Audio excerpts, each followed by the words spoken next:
Kuwait में तरावीह पढ़ा रहे भारतीय हाफिज को कुवैती हाफिज ने क्या कहा, जरा गौर फरमाएं। कुवैत में कुछ रिहायशी घरों की तामीर का काम हो रहा था, जिसमें कुछ 100 घरों को बनाने का ठेका एक भारतीय कंपनी एनसी को मिला।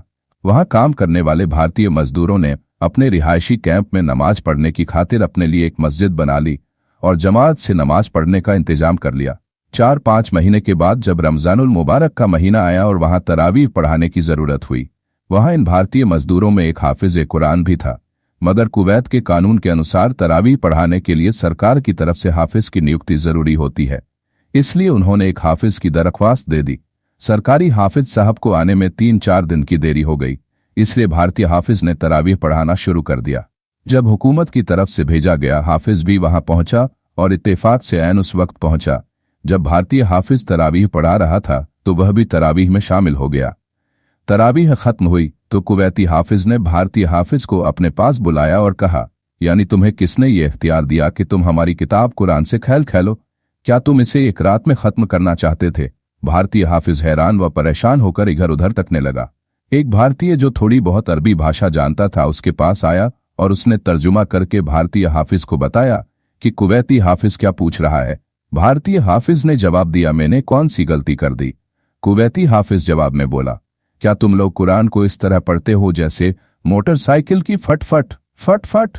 और मुझे जरा ये तो बताओ कि तुमको तो मेरी जुबान अरबी समझ नहीं आ रही, तो तुमने कुरान कैसे याद कर लिया?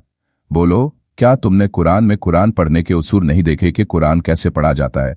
क्या तुमने ये आयत नहीं पढ़ी कि और हमने कुरान को वक्तन फवक्तन इसलिए उतारा कि तुम मोहलत के साथ इसे लोगों को पढ़कर सुनाओ और इसका मतलब इन्हें जहन नशीन कराओ? और फिर एक आयत नहीं देखी तुमने और कुरान को खूब ठहर ठहर कहर कर पढ़ो। सूरह मुजम्मिल आयत 4। फिर तुम कैसे इस तरह भागम भाग चले जा रहे हो? तुमने कुरान को मुक्तदियों को जहन नशीन तो कराया ही नहीं, तुम तो इसे एक ही रात में खत्म करने पर तुले हुए नजर आए। भारतीय हाफिज साहब ने टूटी फूटी अरबी भाषा में कहा, आप क्या कह रहे हो जनाब, मैं कुछ नहीं समझ पा रहा हूं। कुवैती हाफिज ने जवाब दिया कि जब तुम कुछ समझते ही नहीं हो तो फिर लोगों के आगे क्यों खड़े होते हो? तुम बहुत तेज रफ्तारी से कुरान पढ़ते हो, ये जो लोग तुम्हारे पीछे खड़े हैं ये सुनते होंगे मगर समझ कुछ नहीं रहे होंगे। कुवैती हाफिज ने कहा, अगर आइंदा तुमने कुरान पाक के साथ ये ख्याल खेला तो मैं तुम्हें पुलिस के हवाले कर दूंगा। साथियों, ये तो सिर्फ एक वाकया है, मगर देखा जाए तो ये हमारे यहाँ घर घर की कहानी है। एहद रिसालत में जब कुरान पढ़ा जाता था तो सुनने वालों की क्या कैफियत होती थी। कुरान में अल्लाह फरमाता है सूरह अल मायदा आयत 83, और जब ये लोग वह किताब सुनते हैं जो हमने नाजिल की अपने पैगंबर पर तो उनकी आंखों की तरफ देखो कि कैसे आंसू रवां दवा है, इसलिए कि इन्होंने हक बात पहचान ली है। और हमारे यहाँ जब कुरान पढ़ा जाता है तो सुनने वालों पर गनूदगी तारी हो रही होती है और वो दिल ही दिल में दुआ कर रहे होते हैं कि जल्दी से नमाज पूरी हो और हमारी जान छूटे तो हम घरों को पहुंचें। इसकी वजह है मेरे भाइयों, क्योंकि हम समझते ही नहीं क्या पढ़ा जा रहा है और क्या कहा जा रहा है।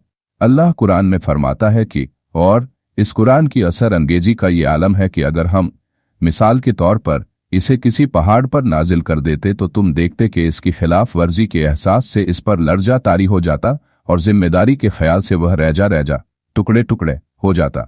सूरह हश्र आयत 21। कुरान में इस किस्म की मिसालें इसलिए दी गई है कि लोग समझें, अक्ल व फिक्र से काम लें और सोचें कि कुरान किन किन अजमतों का मालिक है, इसमें कौन सा अजीम इंसानी फलाही निज़ाम पेश किया गया है, इस पर अमल करने में कौन कौन सी कामयाबियां बयान की गई हैं और इसकी खिलाफ वर्जी से क्या नतीजे बरामद होंगे। बराए मेहरबानी इस सबक आमोज तहरीर को स्कूल कॉलेज व मदारिस के उस्तादों, कुरान के कारियों, हाफिजों, दीनी उलमाए कराम, समाज के बाअमल रसूखदारों के साथ साथ नौजवानों, बाशूर नागरिकों और मस्जिदों की इंतजामिया वालों तक जरूर पहुंचाएं। दोस्तों, ऐसी और वीडियो देखने के लिए हमारे चैनल पर बने रहें और चैनल को सब्सक्राइब कर लें। बेल आइकन प्रेस करें ताकि आपको ऐसे ही नोटिफिकेशन मिलती रहें। वीडियो को लाइक, शेयर और सब्सक्राइब कर लें।